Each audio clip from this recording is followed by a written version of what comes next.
흔히 이런 얘기 들어보셨을 거예요. 드라마보다 현실이 더하다. 사랑과 전쟁, 부부지옥 이런 것처럼 실화라고 하는 얘기인데 도저히 믿을 수 없다. 어떻게 이런 일이 있을 수 있어? 이런 경우도 굉장히 많죠. 변호사 10년을 하면서 보니까 진짜로 드라마보다 더한 현실들이 많다는 걸 알게 됐습니다. 그동안 방송에서 소개됐던 드라마보다 더한 현실 스토리 말씀드리고 10년간 현장에서 겪은 생생한 실제 이야기 그리고 법적 쟁점까지 알려드리는 은밀한 사생활 지금 시작합니다. 저는 변호사 박기태입니다. 사랑과 전쟁 시즌 1 17화 도박입니다. 오늘 조정위원은 대단히 특이합니다. 수의복을 입은 여자가 나왔습니다. 바로 도박죄로 구속이 돼 있는 사람입니다. 꽃집을 열어서 남편과 맞벌이를 하면서 한 푼 두 푼 돈을 벌던 사람이에요. 이때는 도박이 뭔지 화투 어떻게 치는지 이런 건 알지도 못했습니다. 그러던 중에 남의 영업장에서 꼭 이렇게 출장 꽃꽂이 서비스 이런 걸 했나 봐요. 이런 꽃꽂이 서비스를 하고 있는 중에 도박판이 벌어지는 모습을 봅니다. 그런데 꽃꽂이를 다 하니까 와서 앉아서 광이나 팔아 이런 얘기를 합니다. 어쨌든 화투를 시작을 했는데 30만 원을 벌었습니다. 이걸로 애들 옷도 사고 남편에게 맛있는 것도 사줍니다. 남편은 와 그건 노름이야 하지마 이렇게 남편은 얘기합니다. 그런데 그때 만났던 도박꾼들이 얘기하죠. 이 꽃집 장소를 좀 제공해달라. 30만 원 주겠다. 아유 30만 원이 어디야? 30만 원이면 하루 매출보다 훨씬 큰 건데? 이렇게 얘기를 하고요. 꽃집 구석에서 도박을 할 수 있게 장소를 제공합니다. 그러면서 자연스럽게 같이 앉아서 하자고 해요. 첫 판에 바로 54만 원 땁니다. 이 하우스비까지 하면 한 100만 원 벌었어요. 아내는 내가 소질이 있나? 이런 생각을 하게 되고 도박의 늪에 빠지게 됩니다. 급기야 하우스에 가서까지 도박을 하게 되는데요. 처음에는 돈을 따지만 자연스럽게 잃게 됩니다. 이 극에서 나오는 뉘앙스를 보면 명백한 사기 도박이에요. 아내는 대출을 받고 카드론을 쓰고 사채까지 쓰게 됩니다. 그러면서도 한 번만 이기면 돼 이렇게 생각을 하게 되죠. 이런 식으로 번 돈 다 날리고 꽃집 보증금 날리고 결국은 집도 다 날리게 됩니다. 그리고 하우스에서 꽁지라고 해요. 그 자리에서 이제 빌리는 건데요. 꽁지는 보통 100%죠. 오늘 내가 100만 원 빌리면 내일 아침에 200만 원을 갚아야 됩니다. 하우스에서 꽁지 썼다가 납치까지 당하고요. 이 남편은 이 부인 납치한다 이런 협박까지 당하게 됩니다. 이게 불행인지 다행인지 아내는 이렇게 도박을 하다가 결국 단속에 걸려서 구속까지 당하게 됩니다. 그렇게 아내가 구속된 상태에서 이혼 청구를 하게 된 거죠. 아내는 결국 초범이라서 집행유예로 나오게 되고요. 단도박 모임에도 나가고 애를 쓰게 되는 모습들이 나옵니다. 그런데 얘 도박 끊을 수 있을까요? 이번 회차는 이혼 찬성이 60%, 이혼 반대가 40%였습니다. 드라마에서는 마지막에는 남편의 책임도 있다 이런 얘기들이 나오고 또 단도박 모임에 나가고 노력하는 아내의 모습이 나오는데요. 그럼에도 불구하고 이혼 찬성이 60%라는 건 도박 중독에서 벗어나기 어렵다는 현실을 그렇게 생각하는 사람들이 많았던 것 같습니다. 일단 제일 궁금하실 거 뭐가 도박일까요? 친구들하고 재미나 포커, 화투 정도 치시는 분들 많을 거고요. 내기 골프, 그다음 다양한 내기들 많이 하시죠. 그러면 얼마부터 도박이고 얼마부터는 아닐까? 이거 좀 궁금하신 분들이 있을 거예요. 판례는요. 일시적 오락은 도박죄가 성립하지 않는다고 봅니다. 이 정도를 넘어가면 도박죄가 성립한다고 봐요. 그런데 사실 좀 애매해요. 점 100원인데도요. 도박이라고 인정한 경우도 있고 점 500원인데도 도박이 아니라고 보기도 해요. 그 이유는 판돈만 가지고 결정하는 게 아니라 도박한 사람들의 직업, 소득 이런 걸 보고 일시적 오락인지 아닌지를 결정하기 때문입니다. 월 1억씩 버는 사람들 같은 경우는 점 1000이라고 해도 큰 돈이 아니니까 일시적 오락으로 할 수가 있다. 그러나 본인이 소득이 월 200만 원밖에 안 되는 상황에서 점 100원도 큰 돈일 수가 있다. 이런 것들도 이제 보고요. 또 이제 어떤 것도 보냐면 함께 도박한 사람들과의 관계.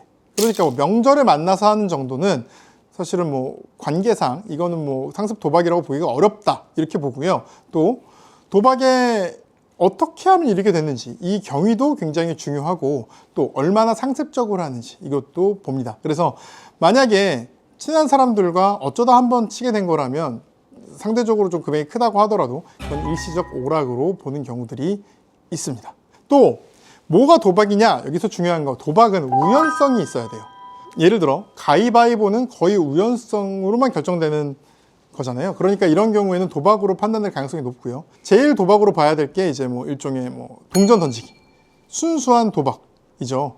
동전 던지기랑 거의 비슷한 게 바카라 같은 경우들. 주사위 던지기로 홀짝을 맞추는 건데 이런 경우들이 이제 도박으로 볼 수가 있습니다. 그래서 실력으로 승부하는 스포츠 경기의 경우에는 이건 도박이 아니다. 이렇게 보는 경우가 많았어요. 그러니까 내가 스포츠 경기를 하면서 그걸로 내기를 한 경우, 그 다음에 그걸 넘어서 이제 스포츠 토토라고 주로 이제 얘기를 하죠. 누가 이길지를 가지고 돈을 거는 거. 이 경우에도 도박이 아니라고 보는 경우가 많았습니다. 그런데 2008년에 대법원 판결이 뭐가 나왔냐면 내기 골프에 대한 거였는데요. 골프는 당사자 기량에 의존하는 경기지만 기량이 매 경기 일정하게 발휘될 것으로 추측하기 어렵고 경기 결과를 확실히 예견하는 것도 불가능하다. 이래서 판돈이 크고 상습적인 경우에는 도박죄로 처벌한 사례가 있습니다. 이때 내기 골프 판돈은 억대가 넘어갈 정도였죠. 그래서 이걸 넘어서 승부 예측이라는 건 100%가 아니기 때문에 축구 경기, 야구 경기 이런 스포츠 경기에 돈을 거는 것도 일반적으로는 완벽한 예측은 어차피 불가능하기 때문에 도박으로 보고 있습니다. 그러면 또 이제 궁금증이 있으실 텐데요. 여기 나왔던 사기 도박, 이게 도박일까요? 도박이 아닙니다. 왜냐하면 아까 말씀드렸잖아요. 우연성에 의해서 결정되는 게 도박이라고 했는데 사기 도박은 우연이 아니라 필연이잖아요. 그렇기 때문에 이 필연적 사기 도박은 도박이 아니라 사기에 해당합니다. 그러니까 아까 도박장을 만들어 사기를 치려고 했던 이 사람들은 사기죄가 성립을 하는 거죠. 도박죄가 성립하지 않고 다만 이 사기 도박의 피해자였죠. 이 사람은 도박인 줄 알고 있잖아요. 이 사람의 고의는 도박이었기 때문에 이 사람은 도박죄가 성립할 수가 있습니다. 또 한 가지 이제 도박 얘기 나오면 흔히 하는 말인데요. 도박빚 갚지 않아도 된다 이런 얘기 하시잖아요. 이게 맞을 수도 있고 아닐 수도 있습니다. 이게 생각보다 복잡해요. 한번 들어보십시오. 하우스 운영자가 꽁지를 빌려준 경우예요. 그러니까 도박을 할 수 있게 도박 빌려주는 경우. 이런 경우라면 도박하는 거나 부추기는 거나 다름없잖아요. 그러니까 이거는 민법상 불법 원인 급여에 해당합니다. 그렇기 때문에 돈을 갚지 않아도 돼요. 그렇지만 이렇게만 생각할 문제는 아니에요. 우선 뭐가 있냐면 합법적인 도박들 있죠. 강원랜드 같은 경우, 그리고 아까 이제 뭐 일시적 오락 같은 경우, 이런 경우에는 돈 빌려줘도 불법 원인 급여가 아니에요. 불법이 아니라는 거지. 그래서 합법적인 도박의 경우에는 도박죄가 아니기 때문에 불법 원인 급여도 성립하지 않고 그래서 돈을 갚아야 합니다. 또 여기서 또 무서운 게 하나 있는데요. 이런 경우들이 있어요. 아예 야 이거는 도박빚 안 갚아도 되겠지 이런 생각을 하고 돈 빌리는 사람들이 있습니다. 이 경우에는 갚아야 되는 걸 넘어서 사기죄로 처벌이 가능해요. 뭐냐면 내가 안 갚을 생각으로 돈을 빌리면 이거는 사기죄가 성립할 수 있거든요. 그래서 이제 임창용이라고 야구선수의 경우에 해외 원정 도박을 하면서 도박빚 갚지 않는 게 사기로 인정받은 경우도 있습니다. 오늘은 사실 뭐 불륜이나 부부관계 얘기보다는 도박 얘기 자체를 많이 했는데요. 이게 도박에 빠지는 사람들이 굉장히 많아요. 근래에 유명한 사례가 슈 있죠. SS의 슈. 이 경우에 제가 사실 요 판결문이나 이런 내용들 조금 찾아본 편이에요. 제가 담당했던 사건은 아니지만 좀 안타까운 부분도 꽤 있더라고요. 뭐냐면 지인이 카지노 바카라 해보라 그런 거예요. 너는 이제 외국인 영주권자니까 할 수 있어. 이런 식으로 해가지고 권유를 하고 경험을 하게 한 거예요. 근데 슈가가 난 돈 없어. 그러니까 돈 막 빌려주면서 하게 한 거예요. 그래 놓고 이 사람들이 돈을 빌려준 거예요. 이 사람들이 막 월 150% 고리로, 이게 월 150% 말이 됩니까? 월 150%면 연 1800%. 이건 말도 안 되는 고리인데, 그러니까 결국은 자기가 고리 대금을 하려고 이 슈를 소개를 한 거죠. 그러니까 사실 어떻게 보면 피해자인 거죠. 그리고 이게 단순히 이제 돈 갚아라 이 얘기만 하는 게 아니라 이 도박 사실을 알리겠다 이런 협박까지 한 겁니다. 그래서 이 협박을 당한 입장에서 돈을 갚아가면서도 도박에 점점 빠져들었고 이제는 지인이 옆에 있는 도박을 넘어서 본인이 혼자 도박하기도 하고 또 외국에 나가서 도박까지 합니다. 이런 식으로 도박에 빠져들었고 이거에 대해서 형사처벌도 받았습니다. 그리고 모아두었던 재산 다 날리고요. 빚더미 안게 되었습니다. 사실은 이 개인으로 보면 참 불쌍한 부분들이 많습니다. 이 도박이라는 게 일종의 마약처럼 한 번 하면 본인의 의사와 무관하게 계속하게 되는, 여기 빠져들게 되는 피해자인 부분도 분명히 있기 때문입니다. 하지만 형사처벌을 하는 이유는 당연히 있겠죠.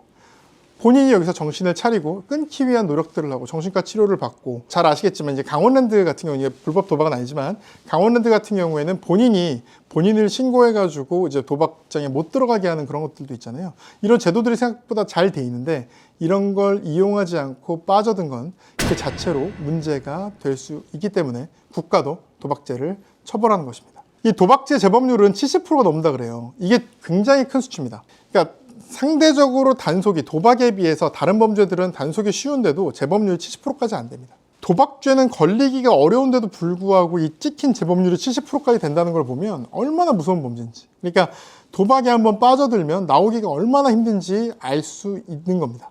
도박에 빠진 아내, 도박을 끊기 위해 열심히 노력하지만 이미 재산은 다 날려버렸죠. 이혼하는 것이 좋을까요? 하지 않는 것이 좋을까요? 여러분의 생각을 댓글로 남겨주세요.